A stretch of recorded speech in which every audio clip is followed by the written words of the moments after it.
สบายดีพ่อแม่พี่น้องเอ้ยทุกคู่ทุกคนมาเด้อกินไข่นกกินข้าวนมไข่นกอินทรีเด้อพี่น้องข้าวนมไข่นกอินทรีเด้ดึงอมสม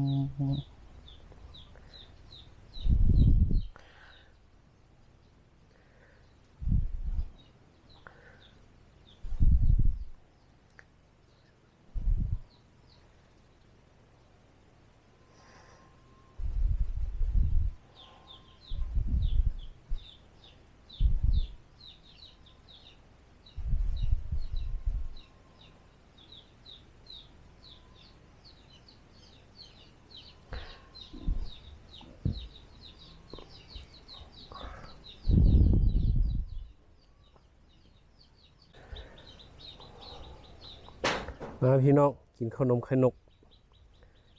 ข้าวนมไข่นกอินทรีนะพี่น้องแซ่บๆเฮ็ดใหม่ๆแล้วใหม่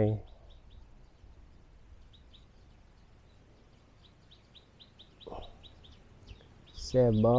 ยัดไส้ถั่วเหลือง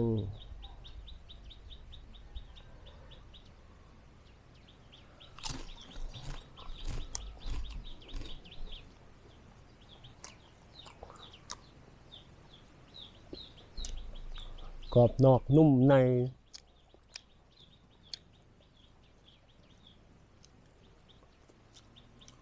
กรอบนอกนุ่มใน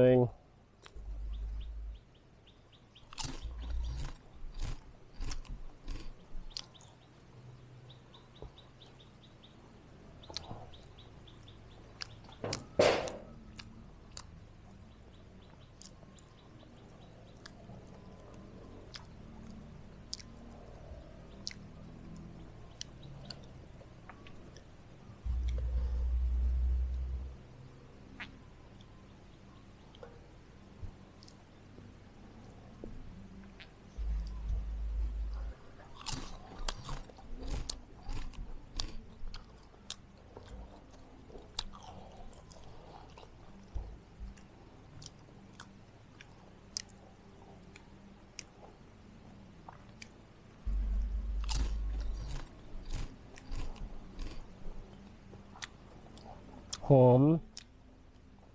หวานได้เดียวมันกะทิ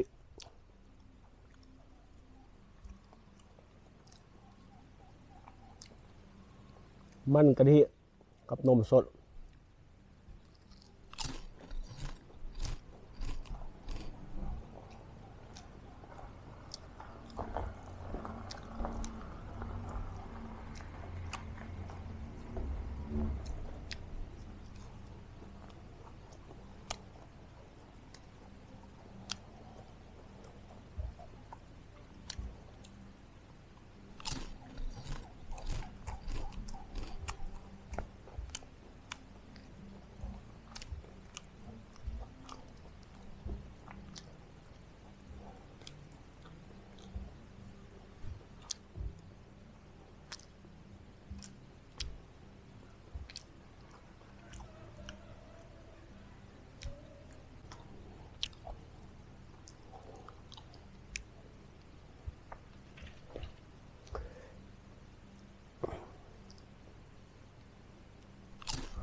อิ่ม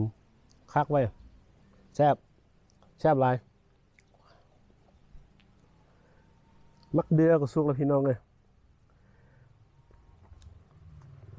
บอกประชาชนมาเอาก็มีมาเอาน้อยเดียว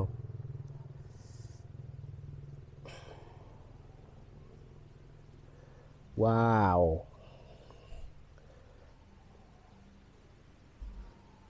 ทางในบ่ได้เนาได้นี่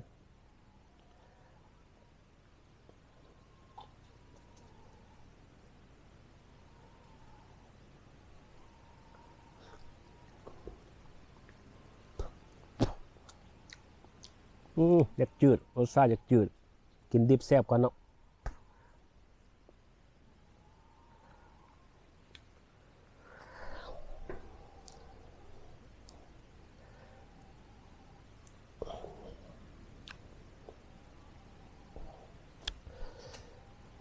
เอาฝากเด้อพี่น้อง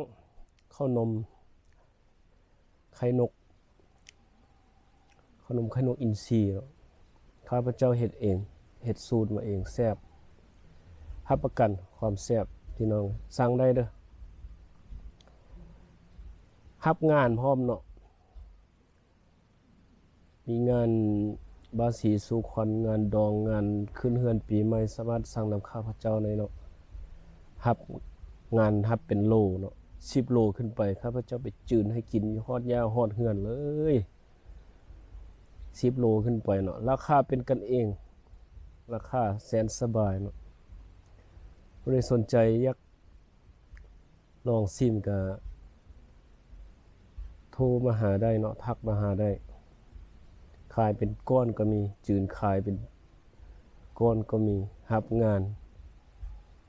อีเวนต์ต่างๆเนาะฝากเด้อขอบ่ขอบใจกดไลค์กดแชร์ให้เสียงดาวสบายดี